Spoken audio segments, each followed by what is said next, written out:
So, hello to everyone, and welcome to yet another podcast with healers and coaches.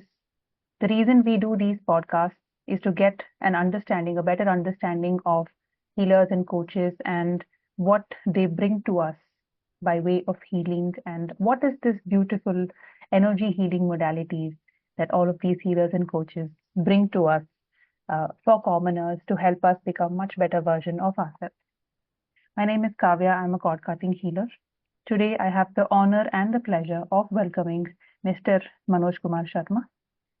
Manoj sir here is is a person that I met in the summit that I had attended in Mumbai, and there was something extremely deep about him when we started having our conversations, and I wanted to know so much more about him as a person, and it gives me immense joy and pleasure to welcome him in today's session so we can have even deeper conversations to understand him and the kind of person that he is as a healer and the journey that has brought him here today. Before I welcome him, just want to give a very quick disclaimer to the audience. Manoj sir here prefers to have conversations in Hindi because he somewhere feels that the essence of the ideas and thoughts that he has comes out much better in Hindi for him. So we're going to have this interview in Hindi, and because I come from South India, my Hindi is not that great. So a very quick apology to all the viewers who are going to be watching this and can pinpoint errors in my Hindi. So a very quick apology for that even before we begin.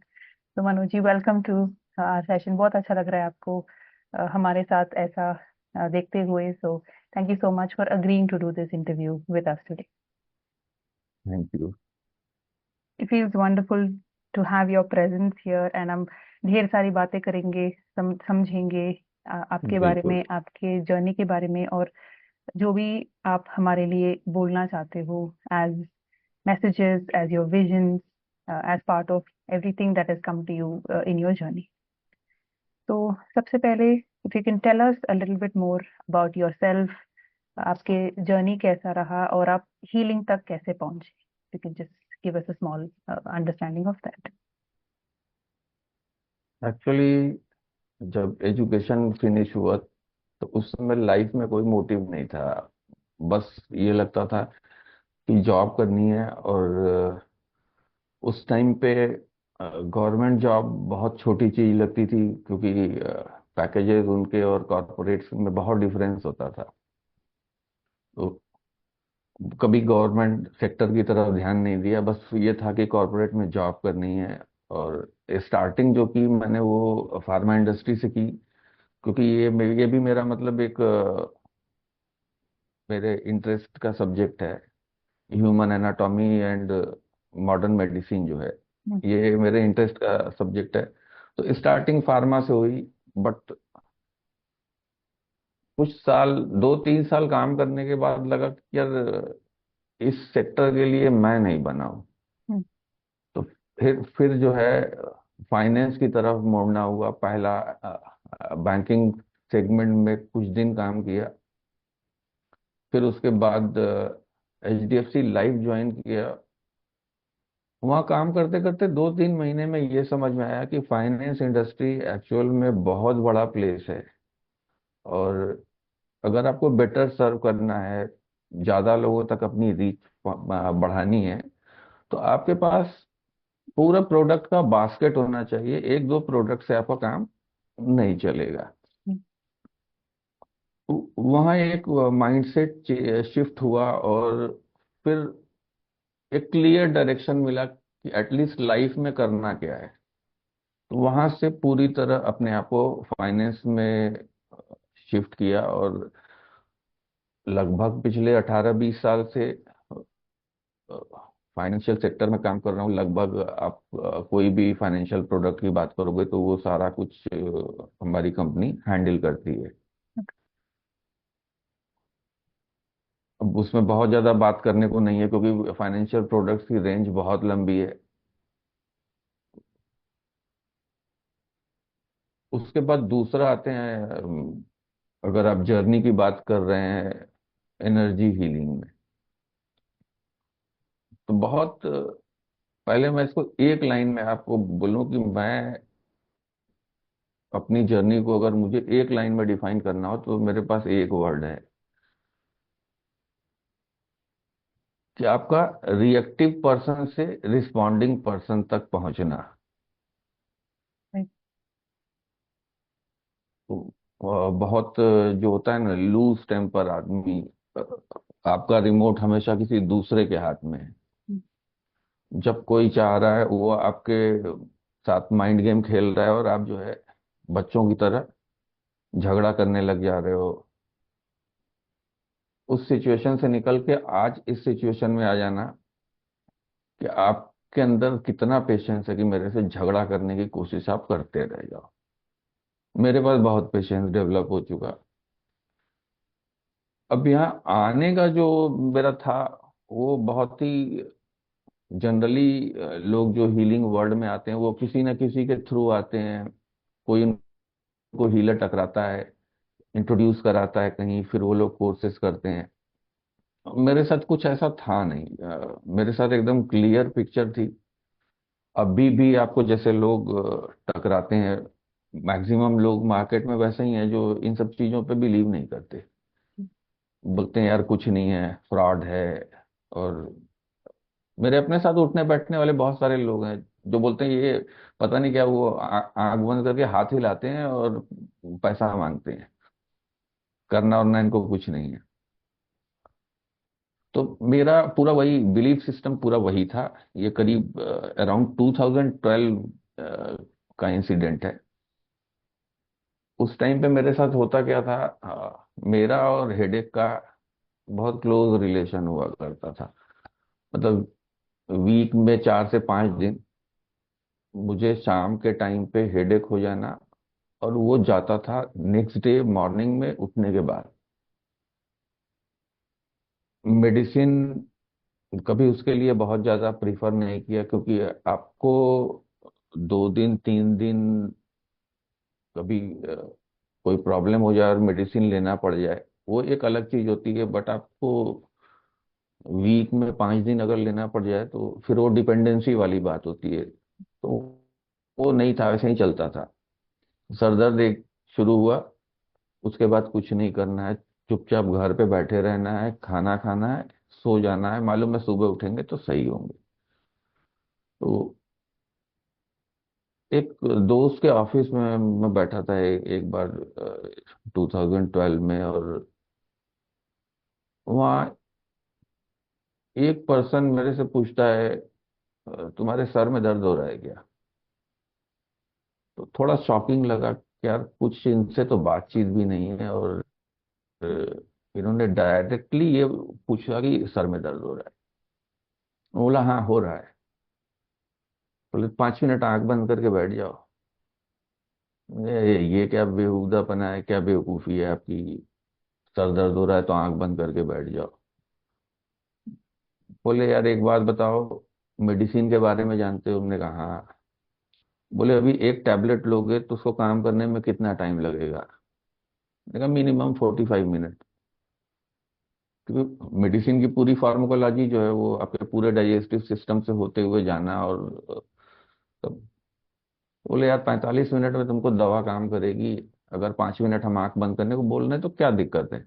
मैंने कहा चलो ठीक है, बंद कर लिया। और मुझे पता नहीं, उन्होंने 5 मिनट बोला था, मुझे कब नींद आई मुझे नहीं पता। मैं सो गया बैठे बैठे ही। वो जो रिवॉल्विंग चेयर टाइप होती है ना ऑफिस में, बड़ी वाली, उसी पे सो गया। थोड़ी सी वो रिक्लाइन थी, नींद आ गई। झटके में नींद टूटी तो करीब 25 30 मिनट बीत चुका था। वो आदमी मेरे सामने बैठा था और उसने मेरे से बस एक क्वेश्चन किया कि सर दर्द कैसा है। मेरे सर दर्द पूरी तरह से गायब था, मतलब रहा ही ना हो, वो वाली सिचुएशन थी। उस दिन उन्होंने मेरे से कोई बात नहीं की। बोले ठीक है, अगली बार आना तो मेरे को फोन करके आना, नंबर दिया। तो उन्होंने मुझे धक्का देके जो है प्राणिक हीलिंग का बेसिक कोर्स जो होता है इंट्रोडक्टरी, उसमें उन्होंने धक्का दिलवाया कि जाओ।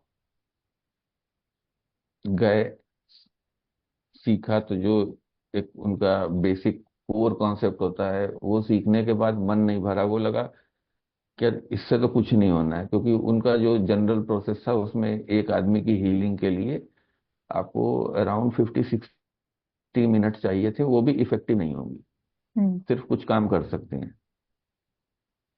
मतलब नॉर्मल ऑरा क्लींजिंग हो गई या चक्रा क्लींजिंग हो गई, हम्म। यहाँ तक कर सकते हैं, उसके अलावा वहाँ कुछ नहीं था।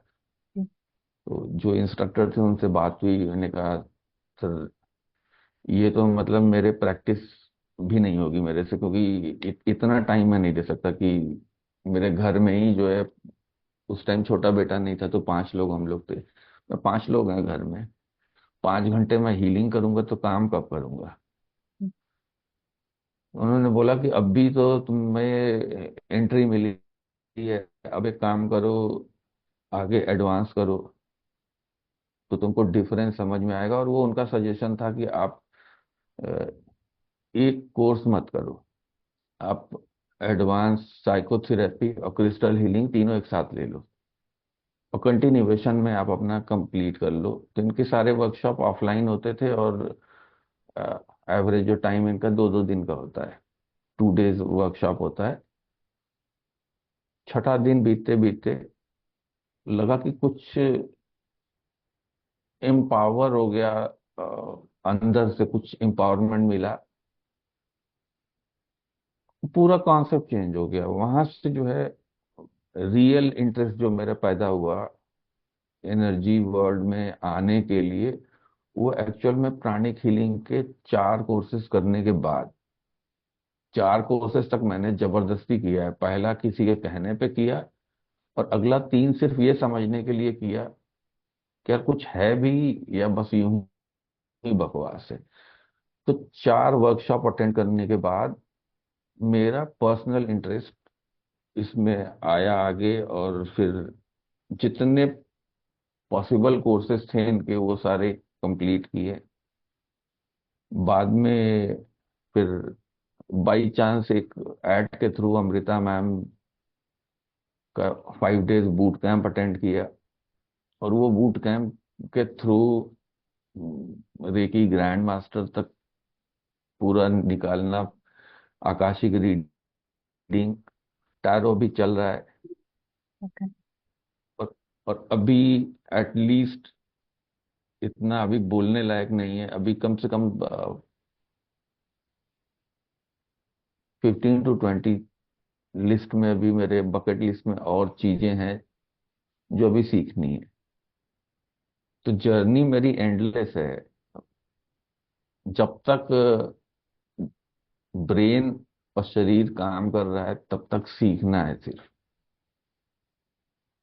इट मीन्स अच्छा, इतना लंबा सफर हुआ है कि एक एक करके सीख सीख के you learned so many healing modalities as a. हाँ, बट अभी भी ऐसा नहीं लगता कि सब कुछ सीख लिया है, अभी भी लगता है बहुत स्मॉल फ्रैक्शन में कुछ आता है। मतलब इन जनरल किसी नॉर्मल ह्यूमन बीइंग से अगर कंपेयर किया जाए तो लगता है कि नहीं, कंपैरेटिव हम बहुत ऊपर आ चुके। बट स्पिरिचुअली कुछ भी नहीं। इतने सारे लोगों को देखते हैं और जब उनका एनर्जी हमें महसूस होता है तो पता चलता है कि यार हम और कितना दूर जाना है हमें ये रास्ते पे। अब बहुत फर्क पड़ता है ना। अभी जैसे एक एग्जांपल ले लीजिए कि अभी किसी की हीलिंग करना होता है, या कुछ लोग होते हैं जो बोलते हैं यार कुछ नहीं, तेरे पास बैठने से अच्छा लगता है। हम्म। हम्म। तो ये जब आपको कोई बोलता है तो आपको कहीं ना कहीं ये एश्योरेंस आता है कि आपने अपने ऊपर काम किया है। करेक्ट। बट जब आप अपने गुरु के पास जाते हैं तो वो फीलिंग जो किसी थर्ड पर्सन ने आपसे बोली थी, वो मल्टीप्लिकेशन में, या आप बोल लीजिए वो पावर्स में आपके पास लौट के आती है, तब आपको समझ में आता है कि आप एक्चुअल में बहुत छोटे हो गए। तो ये हीलिंग्स आप सीख के कर करके आपको क्या लगता है कि आप में किस तरह का बदलाव आपने महसूस किया है आज तक, जो पहले आप थे आपने ये कहा था ना कि reactive to responsive, but as a person how do you think you have grown? अब इसको अगर आप डिफाइन करने बैठिएगा तो ये अपने आप में पूरा 2 घंटे का टॉपिक है ये। ओके। बहुत छोटे में बोल दिया, रिएक्टिव से रिस्पॉन्डिंग, ये अपने आप में बहुत कुछ इसके अंदर है।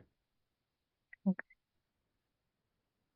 क्योंकि जब आप रिएक्टिव की बात करते हैं तो आप पूरी तरह से इमेच्योर हैं, आपका रिमोट दूसरे के हाथ में है, जो जब चाहे आपके माइंड के साथ खेल रहा है।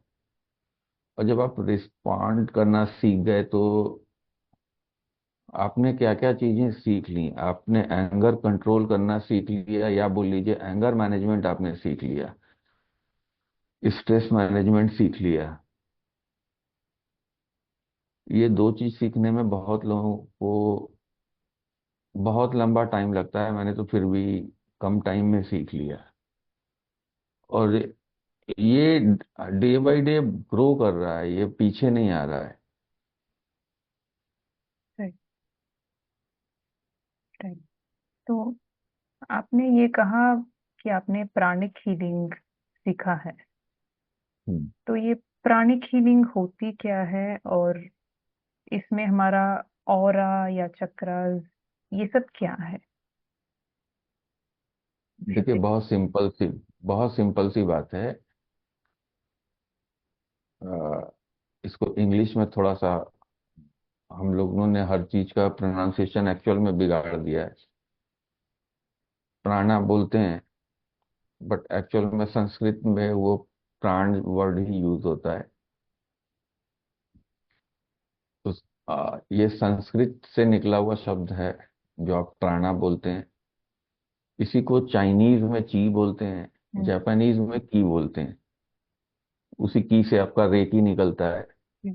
तो कंपेयर कीजिएगा तो रेकी और प्राणिक हीलिंग एक ही यूनिवर्सल एनर्जी पे काम कर रहे हैं, तरीका थोड़ा सा डिफरेंट है। और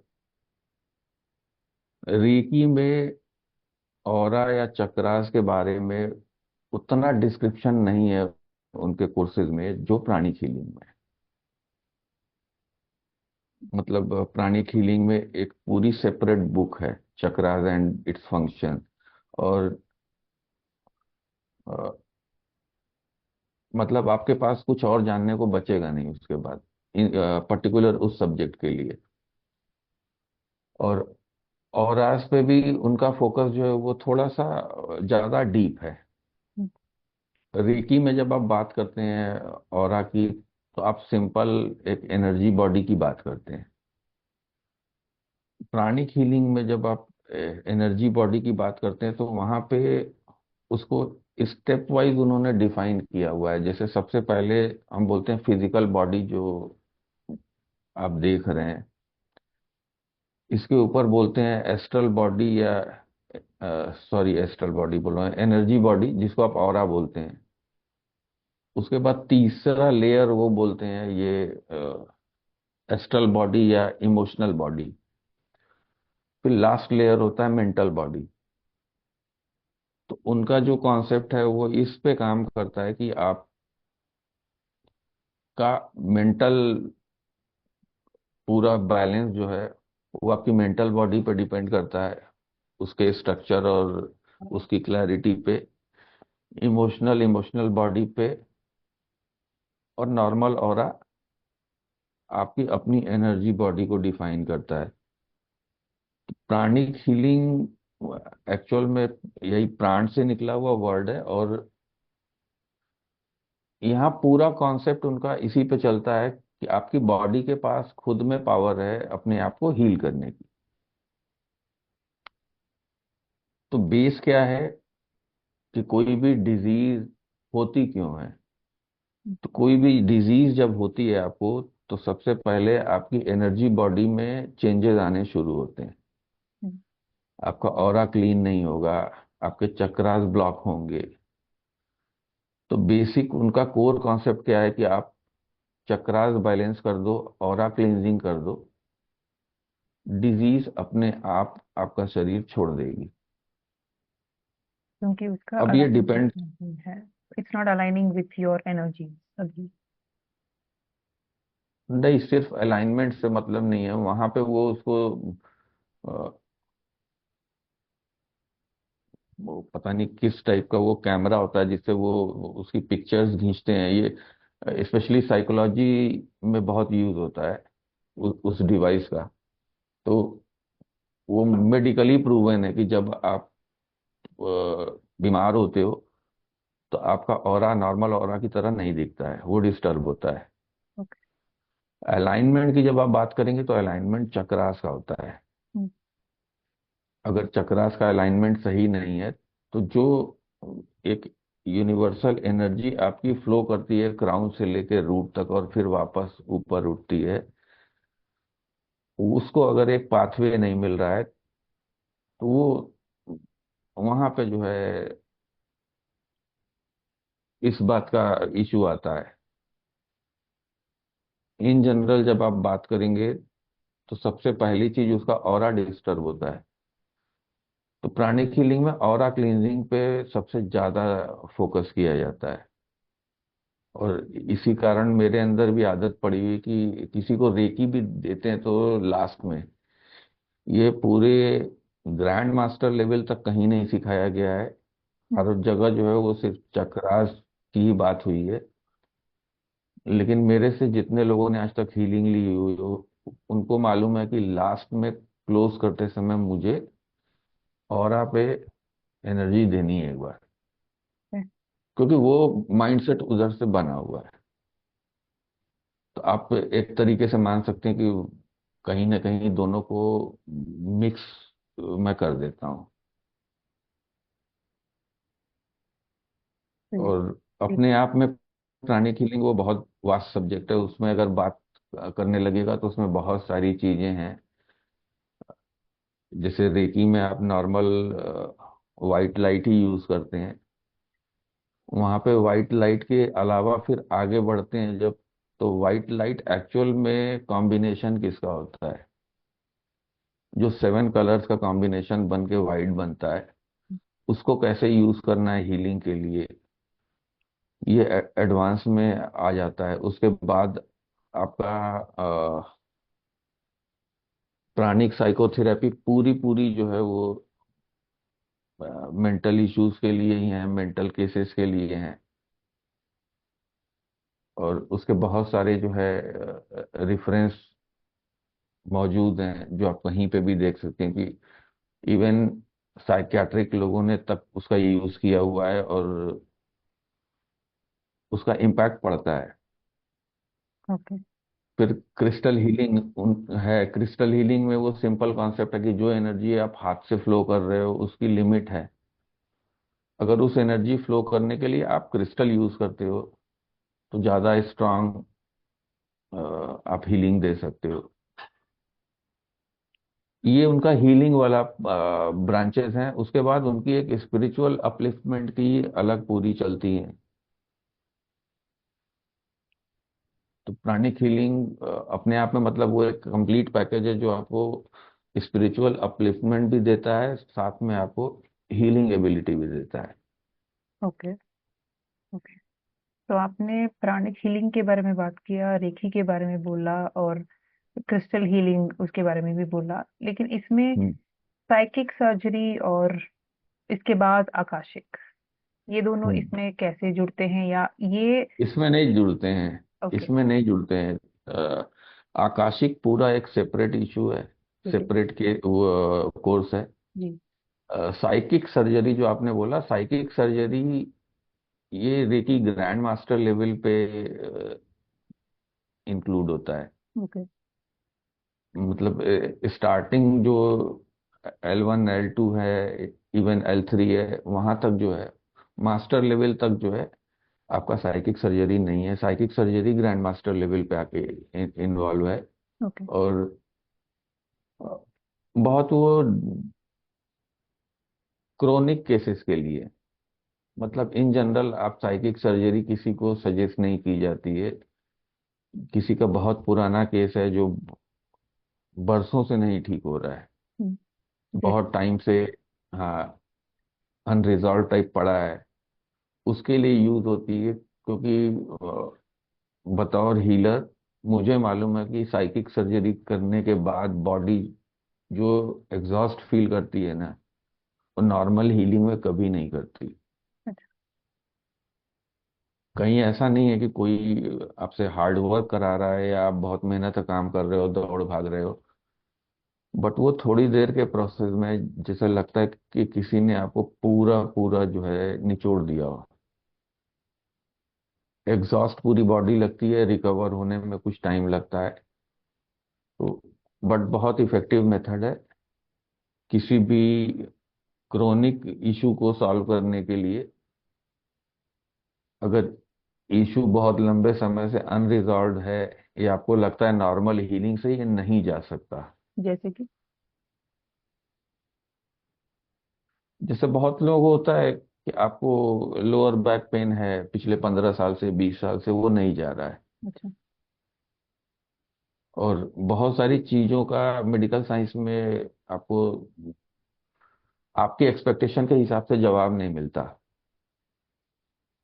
हम्म। और जैसे कोई वेट वाला आदमी है, हम्म। तो उसको अगर लोअर बैक पेन है तो डॉक्टर सीधा सा बोल देगा कि यार आप अपना वेट कम करो तो ठीक हो जाएगा, बट होता नहीं।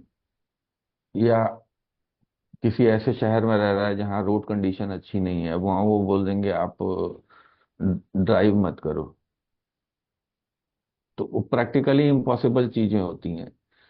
तो साइकिक सर्जरी को हमारे रेकी में बोला जाता है कि जैसे एक्चुअल सर्जरी होती है, ऑलमोस्ट आप मान लीजिए वैसे ही साइकिक सर्जरी को उसके इक्विवेलेंट मान के किया जाता है। और बहुत ज्यादा फोकस, बहुत ज्यादा मतलब एक्स्ट्रॉर्डनरी फोकस लगता है उसमें। आप जैसे नॉर्मल हीलिंग करते समय आपकी मन है, आप बहुत बार होता है कभी आंख खुली है कभी आंख बंद है, हम्म। कभी दिमाग में कुछ और चल रहा है उसके बाद भी हीलिंग चल रही है। बट साइकिक सर्जरी करते समय आपको पूरी तरह उसी पे फोकस होना पड़ेगा, अदरवाइज आप नहीं कर सकते। अ, लेकिन आप इतनी बड़ी क्लेम्स कर रहे हैं कि I mean I have experience psychic surgery so I know what it is, but hmm. मैं दर्शकों के लिए ये सवाल पूछ रही हूँ कि आप इतनी बड़ी ये क्लेम कर रहे हैं कि जो क्रॉनिक डिसऑर्डर्स हैं वो हम्म। ऐसे साइकिक सर्जरी करने से मिट जाएगा। हम्म। जितने भी मान लो कि डॉक्टर्स देख रहे हैं या जिनके भी मन में ये सवाल उठ रहा है कि यार ये कैसे सिर्फ बातों में ये मुझे बोल रहे हैं ऐसे देख है कि, तो how will we make them believe. देखिए, कभी भी जब भी हीलिंग वर्ल्ड में किसी के भी आने से पहले अगर उसको नॉर्मल एथिक्स की बात किया जाए तो उसको कभी भी ये समझाया जाता है, मे बी रेकी में नहीं बोला गया लेकिन प्राणिक हीलिंग में डे 1 पे बोला जाता है कि आप डॉक्टर्स के सब्स्टिट्यूट नहीं हो। हम्म। जहाँ पे डॉक्टर्स का काम है वहां पे आपको डॉक्टर्स की ही हेल्प लेनी है। बहुत सारे केसेस में क्या होता है, जब आपको डॉक्टर्स से भी कोई सोल्यूशन नहीं मिलता तो लोग बोलते हैं चलो ट्राई करने में क्या जाता है। करेक्ट। और उस ट्राई करने वाले लोगों से हमें एक्सपीरियंस मिलता है कि ये कितना पावरफुल है। और एनर्जी हीलिंग का अगर आप कोर कॉन्सेप्ट पे जाइएगा तो वो डॉक्टर का सब्स्टिट्यूट नहीं है कभी भी। हम्म। ये आपको इस हिसाब से अपग्रेड करता है कि आपको डॉक्टर्स की रिक्वायरमेंट कम पड़ेगी क्योंकि आप फिट रहोगे। नॉर्मली किसी आदमी से अगर आप बात कर लीजिए, इंडिया में हेल्थ का मतलब डेफिनेशन ही लोग गलत निकाल के बैठे हैं। यहाँ हेल्थ का मतलब वो सीधे मेडिसिन से जोड़ देते हैं,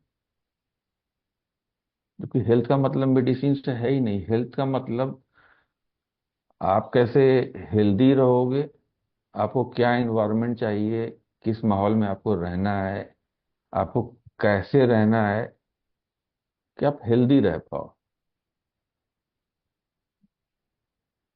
तो ये इवन, मेरे पास अभी कोई डिटेल नहीं है, बट आप ये मान लो बहुत सारे डॉक्टर्स हैं जो हीलर भी हैं। राइट। तो अगर एक भी डॉक्टर हीलर बनता है तो उसके पीछे कुछ तो होगा। आपने फिजिकल बॉडी के बारे में बात किया कि ये क्रॉनिक इलनेसेस, और जब हम हेल्थ के नाम पे we are somewhere dependent on medication, so we were talking about the physical health. What hmm. About mental health? अभी तो जब मैंने आपके साथ पिछली बार बात किया था, हम ये बात कर रहे हम्म। थे कि आगे आने वाले सालों में ये होने वाला है कि बहुत सारे लोग एक्चुअली और मेंटली इल बीमार पड़ेंगे, in terms of either depression और anxiety, loneliness, and all of these disorders are going to become increasingly difficult for people to manage. And currently, one of the hmm. only solutions we have is psychiatry, psychology, psychotherapy. लेकिन वो पूरी तरह से उसका इलाज जो है शायद हो नहीं पाएगा। तो यहाँ पे हीलर्स का क्या रोल है, और are we a substitute for psychiatry, psychotherapy, or do we add नहीं, value to people? कभी भी आपको अपने आप को सब्स्टिट्यूट नहीं बोलना है। हमारा मेथड अलग है। एनर्जी हीलिंग में हम फिजिकल बॉडी पे काम नहीं करते। डॉक्टर जब भी करेंगे फिजिकल बॉडी पे काम करेंगे। हम्म। तो बेसिक डिफरेंस ये है।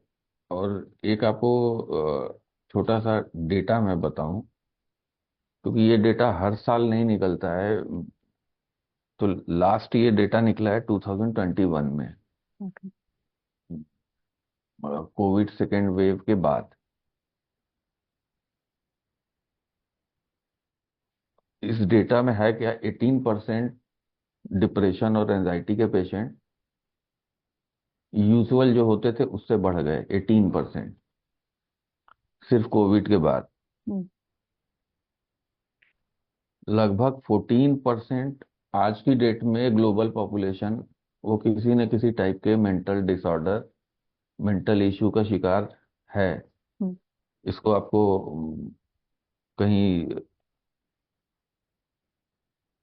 अभी फिलहाल जैसे इंडिया में आपको जो है प्रपोर्शन कम मिलेगा, यूएस में सबसे ज्यादा है। बट ये जो डेटा है ये ग्लोबल डेटा है। हम्म। 13.9%। और जितने भी मेंटल इश्यूज हैं उसमें करीब करीब 17.2% लोग ऐसे हैं जो अपनी बाकी बची जिंदगी फिजिकल डिसेबिलिटी के साथ उनको बिताना पड़ता है, क्योंकि उनके पास कोई ऑप्शन नहीं है। Okay. अभी इसके पीछे का देखिए, पहले तो आप रीजन समझो कि ये क्यों कंटिन्यूअस बढ़ रहा है। हम्म। ये जो पहले जॉइंट फैमिली कल्चर हुआ करता था इंडिया में, अब अभी वर्ल्ड की बात नहीं करते हैं, इंडिया की बात करते हैं, कि एक जॉइंट फैमिली कल्चर हुआ करता था। कभी रेयरली होता था कि कोई अकेला बैठा हो, बड़ी फैमिली होती थी। ये धीरे धीरे न्यूक्लियर फैमिली में बदले। न्यूक्लियर फैमिली में बदलने के बाद लोगों को थोड़ा टाइम मिलने लग गया। हम्म।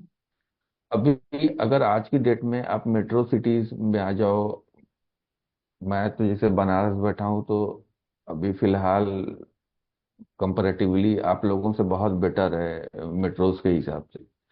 बट मेट्रोज में बहुत लोग मेरे खुद के जो अपने सर्किल में है, हस्बैंड वाइफ दोनों जॉब कर रहे हैं। बच्चा उनका दिन भर जो है बेबी सिटिंग के भरोसे है।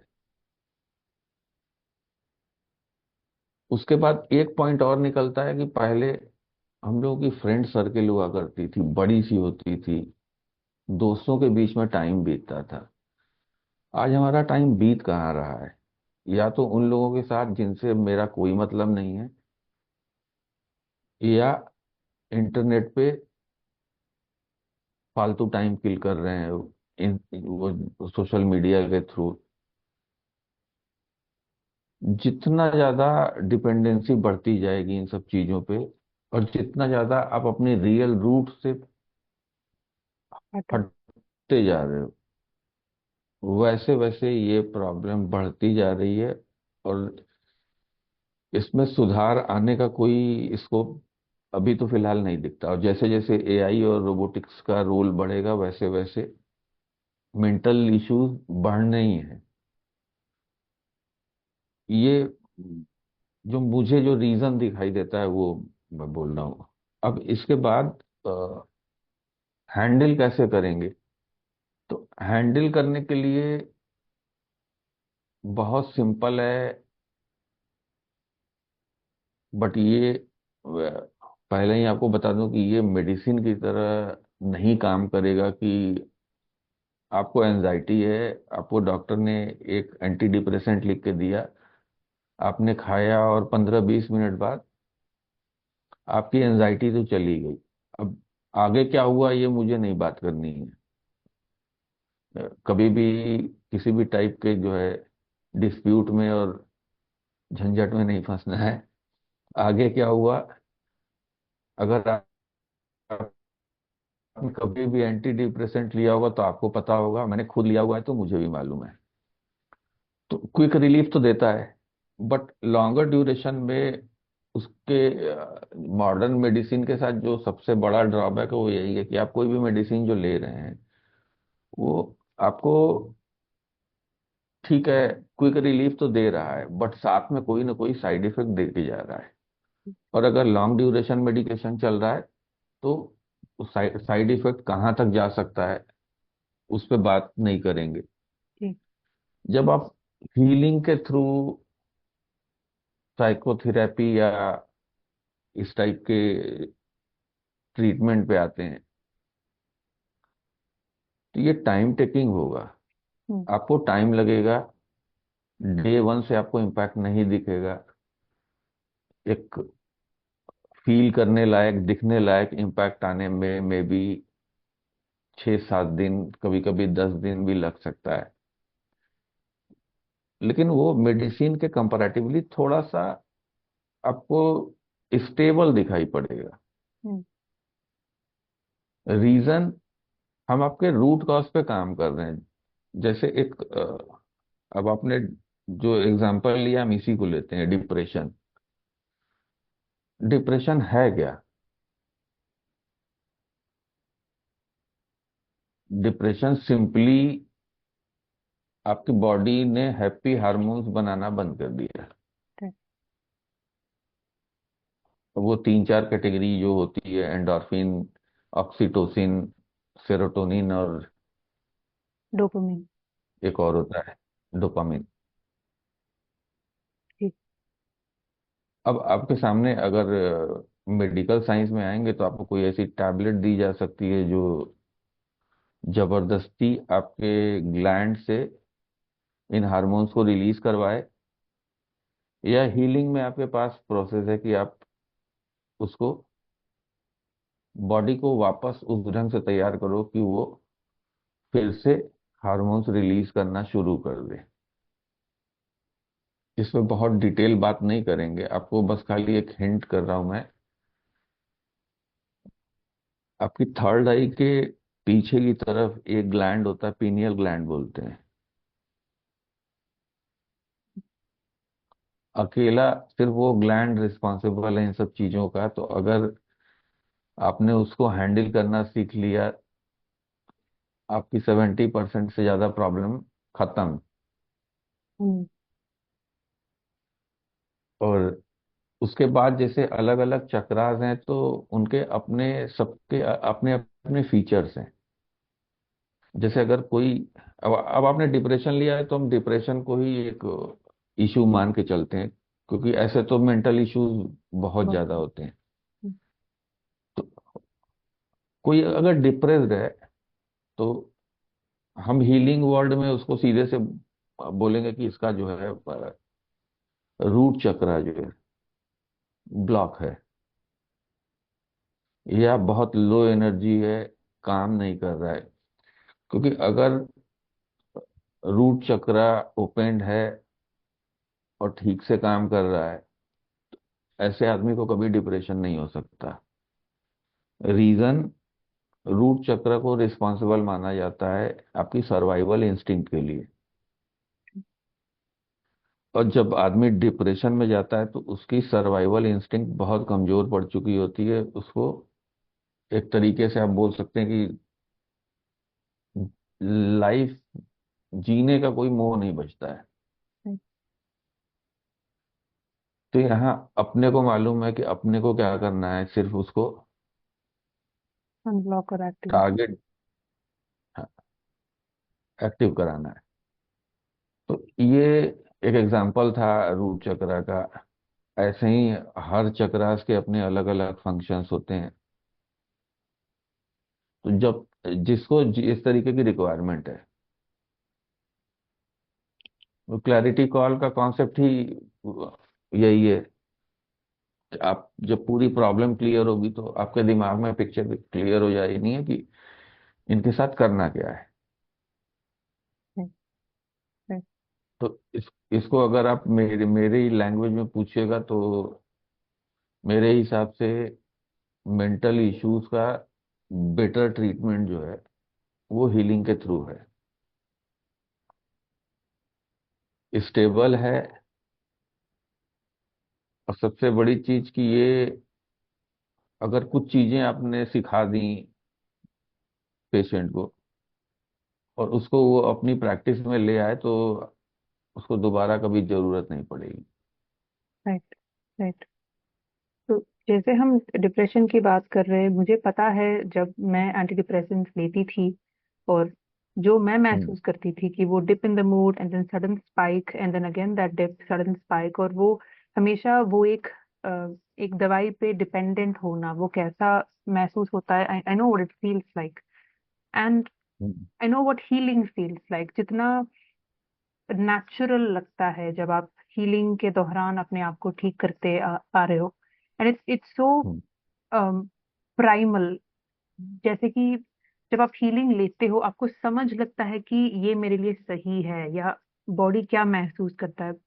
ऐसा नहीं लगता है कि ये कुछ मैजिक है, जादू है, वो वाली फीलिंग नहीं आती है। मतलब very very connected to your true authentic self as a person. So that's been the experience of a lot of the people I've spoken to, and also myself as a recipient of healing and also someone who gives healing. जब ये इतना natural लगता है, ये जो healing की हम्म। बात बहुत इतना नेचुरल लगता है, why do we still go towards other forms of getting better? हमें इसकी जानकारी क्यों नहीं है, या हम इतना डिस्कनेक्टेड क्यों हैं ये सब चीजों से जो हमारे सोल, हमारे बॉडी से इतना इतना नेचुरल जो हमें लगता है, but why we so disconnected as people, as a population, as a generation?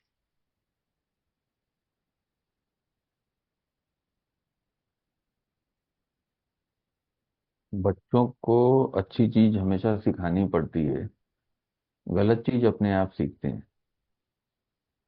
सिखाने की जरूरत नहीं पड़ती। मुझे अपने एक सर का एग्जाम्पल बहुत सटीक लगता है कि दूध बेचने वाले को घर घर जाना पड़ता है और शराब बेचने वाले के यहाँ लाइन लगती है। अवेयरनेस की कमी है, मान सकते हैं, बट अवेयरनेस आप कैसे करेंगे? जो देखना चाहेगा, समझना चाहेगा, सुनना चाहेगा, आप वहीं तक पहुंच सकते हैं ना। इंडिया में 98% तो ये गवर्नमेंट डेटा है कि 98% इंटरनेट का यूज जो है वो टोटली मिस यूज है। जिसकी जरूरत ही नहीं है वो मिस यूज कर रहे हैं। एक पॉइंट। और दूसरा पॉइंट कि यहाँ सबको इजी सिस्टम चाहिए।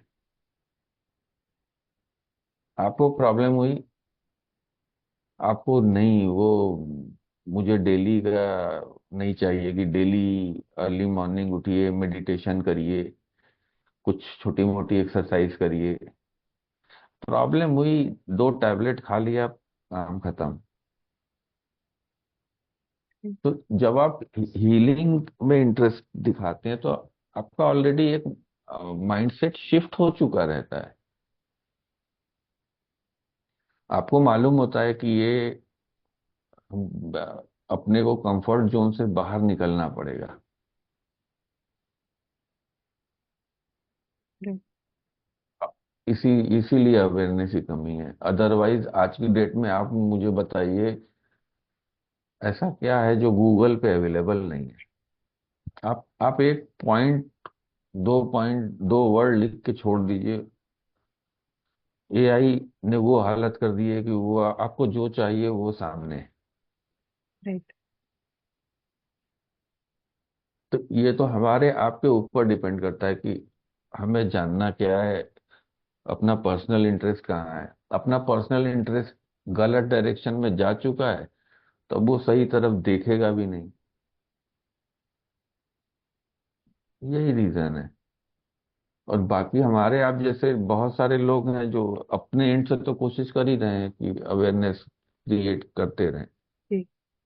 तो जिनको देखना है वो देखेंगे, जो नहीं देखना चाहता हम क्या ही कर सकते। कुछ नहीं कर सकते, आप किसी को कॉलर पकड़ के नहीं बैठा सकते कि देखो ये अच्छी चीज है। सही है।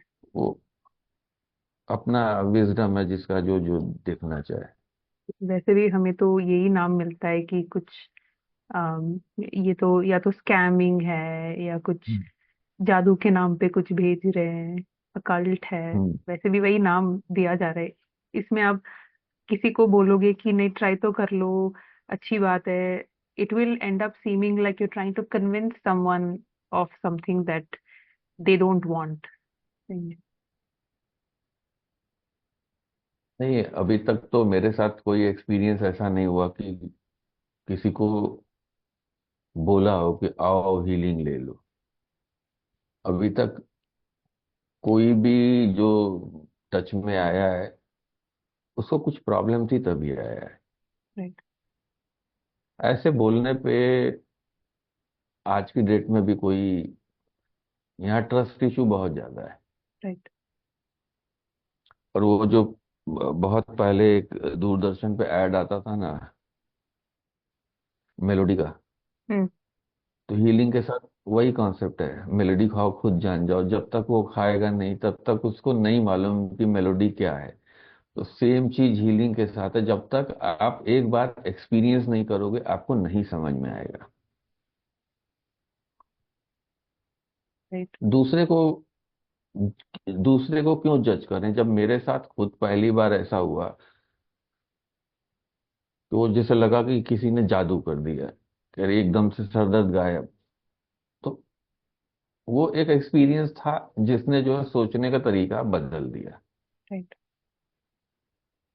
तो हर आदमी को, हर पर्सन को वो कहीं ना कहीं वो इंसिडेंट चाहिए उस टाइप का। जब तक नहीं होता, या तो ऐसे कोई टच में आता है, या फिर जो लोग परेशान हो चुके हैं, फेड अप हो चुके हैं, सब कुछ करके थक चुके हैं। आपको शायद एक पीयूष मिश्रा का मैंने वीडियो भेजा था। हम्म। हम्म। वो सिंपल उन्होंने एक पॉडकास्ट में कहीं ये बात बोली थी कि उनको डॉक्टर्स ने सीधा सीधा ये बोल दिया था कि काम करना तो भूल जाओ, ठीक से चल लो, ठीक से बोल लो, यही बहुत है। और उसके बाद उस आदमी ने खुद बोला कि उसके बाद उसने गैंग्स ऑफ वासेपुर किए। मतलब उनके करियर का बूम उस प्रॉब्लम के बाद आया, जहां पे उनको डॉक्टर्स ने बोल दिया कि आप अब आप किसी काम के नहीं जी। हो। तो अब हमारे आप जैसे लोग देखिए, कहीं पे भी इस तरीके से कुछ बोलेंगे तो वो एक कॉन्फ्लिक्ट और डिस्प्यूट वाली बात हो जाएगी। But Spoken about psychic surgery, and we also spoke about uh, what is the role of healing in terms of mental health disorders, and how can we also play a part in getting people to a next level. तो ये Akashic records क्या होता है? How is it connected to healing? And what role does it play in improving the life of a person? Akashic समझने के लिए पहले पूरा लॉ ऑफ कर्मा जो है उसको समझें कि सारी चीजें जो हमारी लाइफ में हो रही हैं वो कहीं ना कहीं हमारे कर्मास एक्यूमुलेट हो रहे हैं या पास्ट लाइफ कर्मास जो है वो सामने आ रहे हैं। तो हिंदी में तो बहुत क्लियर वर्ड है पास्ट लाइफ कर्मास के लिए, प्रारब्ध। Okay. आकाशिक, जब आप आकाशिक रिकॉर्ड की बात करते हैं तो यहाँ पे आप अपनी पास्ट लाइफ एक्सेस कर सकते हैं। तो पास्ट लाइफ जब एक्सेस करते हैं तो बहुत बार आपको चीजें क्लियर दिख जाती हैं कि, कि आपकी लाइफ में आज जो प्रॉब्लम चल रही है उसकी ओरिजिन कहाँ पे है। हम्म, और जब आपको ओरिजिन पता चल जाएगी तो आप उसको हैंडल भी कर लेंगे, रिजॉल्व भी कर लेंगे। दूसरा, आकाशिक में जब जब नॉर्मल आप हीलिंग की बात करते हैं तो हीलिंग जो है नॉर्मली मल्टीपल लेवल्स में होती है। जैसे आपको फिजिकल इशू है तो वहां पे फिजिकल हीलिंग होती है, इमोशनल इश्यूज है तो वहाँ इमोशनल हीलिंग होती है, मेंटल इश्यूज है तो वहां पे मेंटल हीलिंग होती है। इसके बाद जब आप आकाशिक पे आते हैं तो यहाँ पे इन तीनों से आप ऊपर निकल आते हैं, यहाँ निकल आते हैं फिर सोल लेवल हीलिंग पे। तो अगर आपने समिट में एक्सपीरियंस किया होगा तो थोड़ी देर के लिए, कुछ टाइम के लिए आपको ऐसा जरूर फील हुआ होगा कि वो हाईएस्ट लेवल पीस कहीं आपने अंदर फील किया होगा। और वो जो डेली प्रैक्टिशनर हैं वो पीस वो डेली फील करते हैं।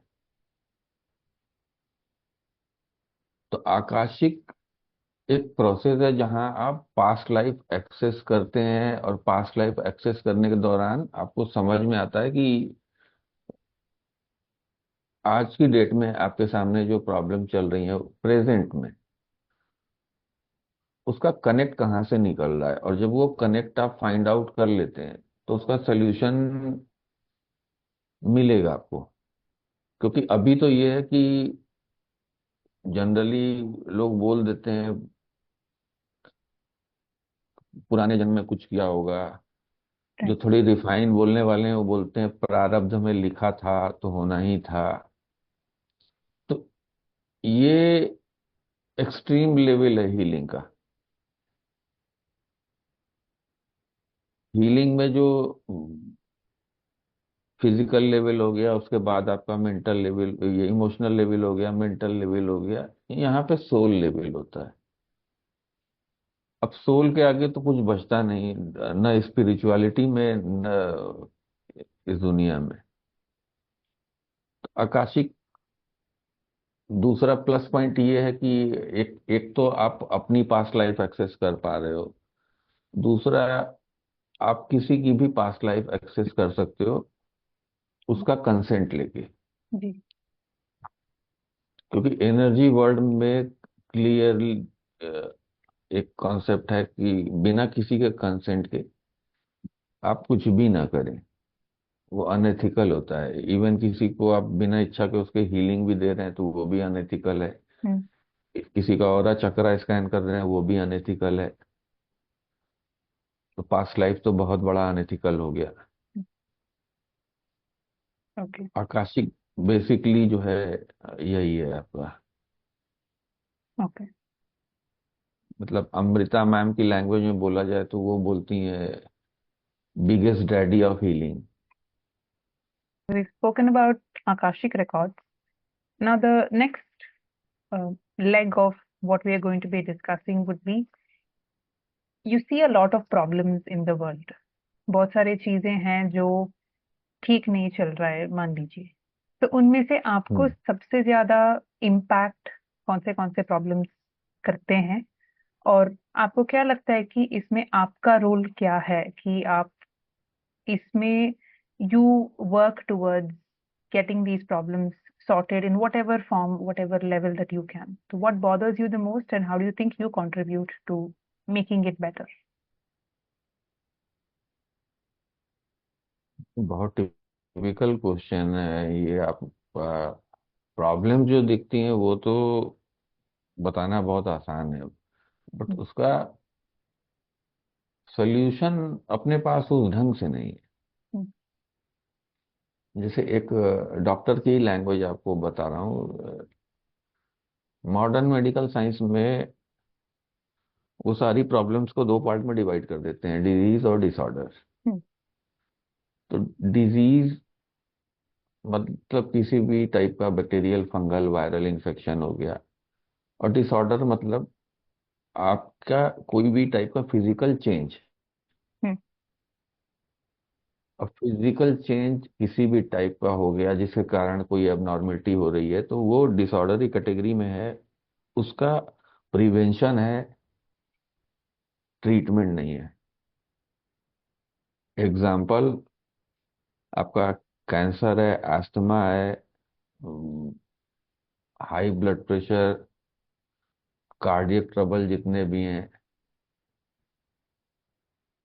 इस टाइप की सारी प्रॉब्लम्स को वो डिसऑर्डर में काउंट करते हैं। तो आप इस टाइप के किसी भी पेशेंट को देख लो, ये इनको एक बार मेडिसिन शुरू हो गई तो लाइफ लॉन्ग खाना है, कोई अदर ऑप्शन नहीं है इनके पास। तो सबसे बड़ा चैलेंज आने वाले टाइम में इंडिया में जो है वो डायबिटीज ही होना है। डायबिटीज में भी अगले 5 साल में इंडिया जो है वर्ल्ड का डायबिटिक कैपिटल बोला जाने लगेगा।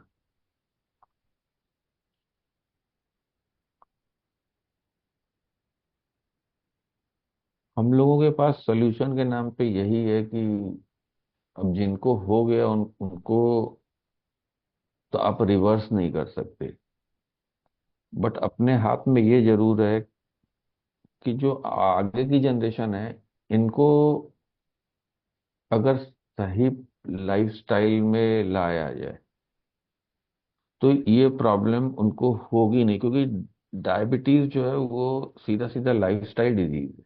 Hmm. अब लाइफस्टाइल बेटर करने के लिए स्पिरिचुअलिटी के अलावा कोई दूसरा ऑप्शन नहीं है।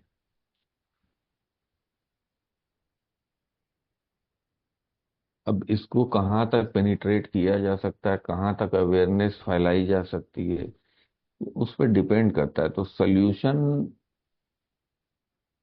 कोई पूछेगा सोल्यूशन, तो सोल्यूशन तो हर चीज का है, बट सोल्यूशन लेने को सामने वाला भी तैयार होना चाहिए। Right. क्योंकि मैक्सिमम प्रॉब्लम जो है वो लाइफस्टाइल से जुड़ी हुई है, और लाइफस्टाइल से जुड़ी प्रॉब्लम को सॉर्ट आउट करना बहुत आसान है।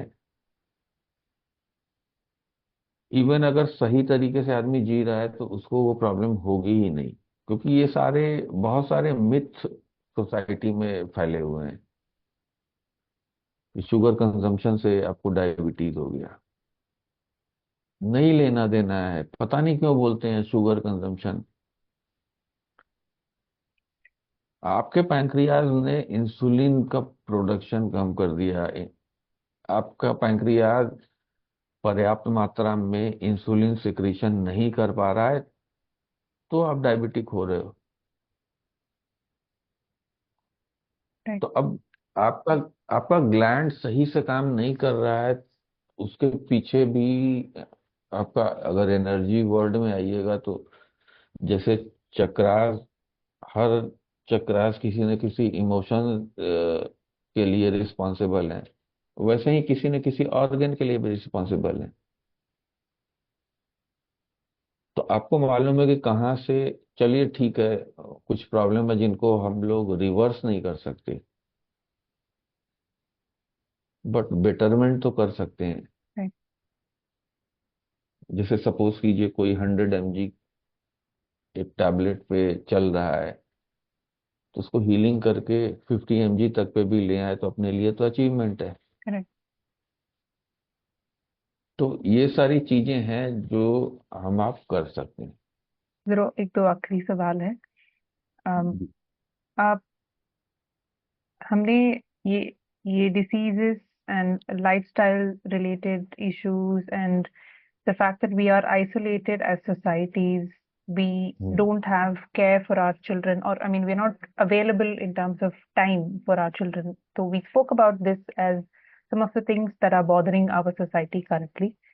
तो जितने भी हम्म। यंग दर्शकों ये देख रहे हैं, अभी दर्शक लोग ये देख रहे हैं, हम्म। तो उनके लिए आप क्या बोलना चाहते हैं? Because so many of them are focused on becoming something else, maybe something from a different country, or we are disconnected from many things that ground us, root us, bring us to spirituality. So, what would you like to say to the young viewers who are currently watching this?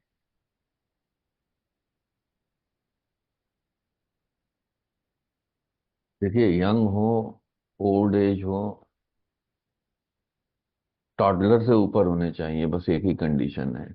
Toddler से ऊपर से लेके old age तक की generation, मेरा अपना जो personal thought process है वो बताता है कि आपकी लाइफ में दोस्त जरूर होने चाहिए। Hmm. और ऐसा नहीं कि एक या दो होने चाहिए, काउंट करने लायक होने चाहिए। Hmm. और आपको उनके साथ टाइम बिताना आना चाहिए।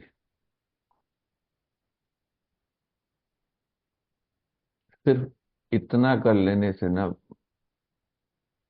आपको कभी लाइफ में डिप्रेशन क्या होता है ना, उसका तो डी भी नहीं पता चलेगा। Okay. और फीमेल्स के केस में तो क्लियरली नहीं बताया जा सकता। मेल के केस में मेरा खुद का है, जब दोस्तों के बीच में बैठते हैं ना, तो वहाँ क्या बात हो रही है उसका कोई सिर पैर नहीं है, कोई सेंस नहीं है। बस बात हो रही है, कुछ भी हो रहा है। बट वहाँ 1 घंटे 2 घंटे बैठने के बाद एक अजीब सा रिलैक्सेशन फील होता है। Hmm. क्योंकि बहुत सी चीज आपके अंदर जो एक आपने स्टोर करके रखी हुई है, जो शायद बहुत बार होता है कि घर में मम्मी पापा के सामने भी नहीं निकल सकती, बच्चों को भी नहीं बोल सकते, वो वहां निकलती है। और वहां जब निकलती है ना, 4 5 10 लोगों के बीच में प्रॉब्लम जब निकलती है, रियल दोस्तों की बात कर रहा हूं मैं, वो गिनती वाले जबरदस्ती वाले नहीं। तो वहां जब आपकी प्रॉब्लम बाहर निकलती है ना, तो आपको उसका सोल्यूशन भले तुरंत ना मिले, कुछ दिन के अंदर आपको उसका सोल्यूशन मिलता है, वही लोग देते हैं। Hmm. तो एक मेरा जो अपना सोचना है कि हर इंसान के पास अच्छे दोस्त होने चाहिए। दूसरा, अ, जितना आदमी अवॉइड कर सके उतना जो है सोशल मीडिया से दूरी बना के रखे। क्योंकि आप सोशल मीडिया अनयूजुअल जब यूज करते हो तो आप अपना टाइम उसमें दे रहे हो, और जब उसमें टाइम ज्यादा दोगे तो आप जेन्युइन जगह टाइम नहीं दोगे। जैसे बहुत सिंपल सी चीज है ना कि लाइफ में कुछ भी फ्री नहीं है। जी। और अगर कुछ फ्री मिल रहा है तो फिर प्रोडक्ट आप हो। Right.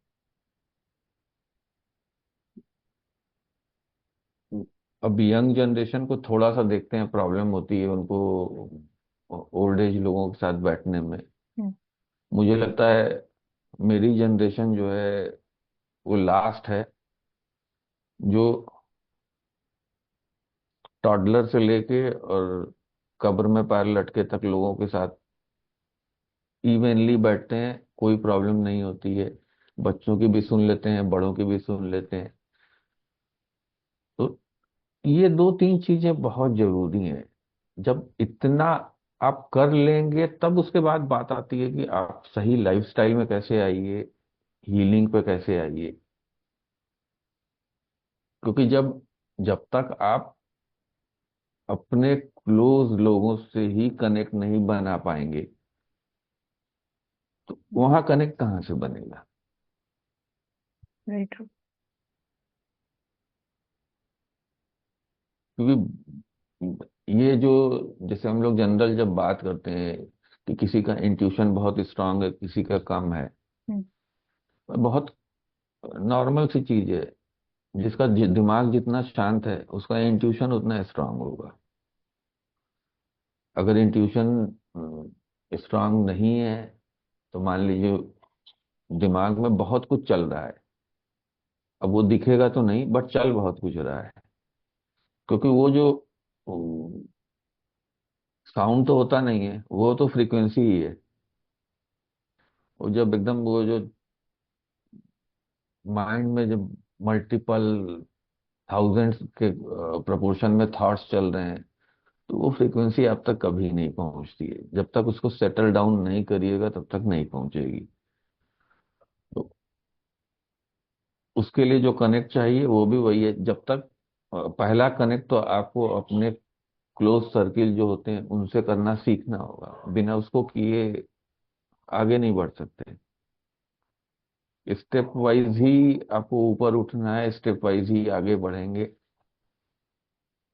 स्पिरिचुअल वर्ल्ड में आना है तो सबसे पहले उन लोगों को तो पहचाने, उन लोगों की कद्र करना शुरू करें जिनके कारण दुनिया में है।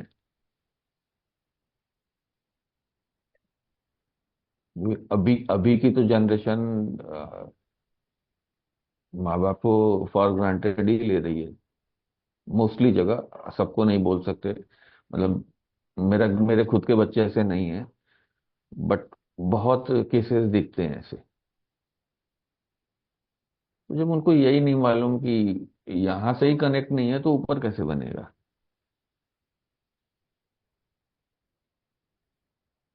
यही सारी कुछ चीजें हैं बस। थोड़ा सा कनेक्ट लोगों को बना के रखें, सोशल मीडिया पे एक्सेस टाइम ना दें, और एक सही लाइफस्टाइल के लिए कोई ना कोई रूट पकड़ें स्पिरिचुअल अपलिफ्टमेंट के लिए। अब वो कुछ भी हो सकता है। वो आप रेकी की तरफ जाओ, आप प्राणिक हीलिंग की तरफ जाओ, मल्टीपल ऑप्शंस हैं। इवन आपको ये सब भी नहीं समझ में आता, आप नॉर्मल एस्ट्रोलॉजी पे चले जाओ, न्यूमरोलॉजी पे चले जाओ, वास्तु पे चले जाओ, बहुत कुछ है।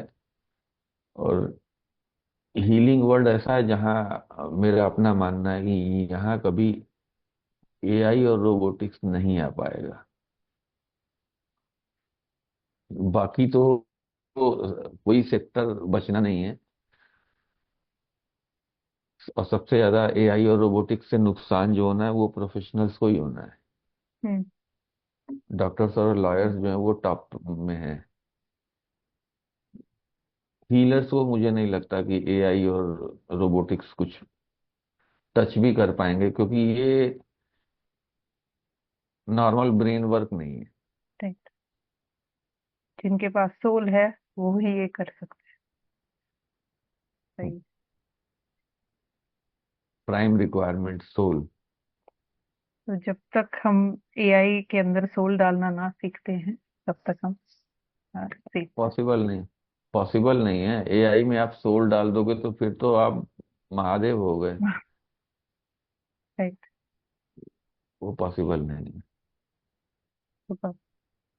तो thank you so much Manoj ji, आपने अपना टाइम ये डिस्कशंस और सवालों का जवाब देने में आपने हमें ये टाइम दिया। एंड जब से मैंने आपको मिला है मुझे ये 100% फील हुआ है कि you are a very deep person. there's so much of depth in you and there's so much that we all can learn from you as बहुत a छोटा। person. So thank you so much. अभी तो बहुत छोटे हैं, अभी तो बहुत छोटे हैं बट इनिशिएटिव तो सामने वाले को ही हमेशा लेना होगा। हम आप सोल्यूशन दे सकते हैं, हीलिंग दे सकते हैं, इवन सिखा भी सकते हैं कि चलो ठीक है सीख ही लो, खुद से कर लेना। जी। बट उसके लिए एक क्लियर माइंडसेट सामने वाले को होना चाहिए कि हाँ, जी। पहले तो ये क्लियर हो कि हाँ, ये अच्छी चीज है और मुझे करनी है, कोई इशू नहीं होना है। Thank you so much for coming here, and thank you so much, viewers, for also watching this with us and being with us through this entire journey. Let's meet next week for yet another healer and coach who's going to enlighten us about these healing modalities and the lives that they lead as these amazing spiritual beings. Thank you so much to everyone.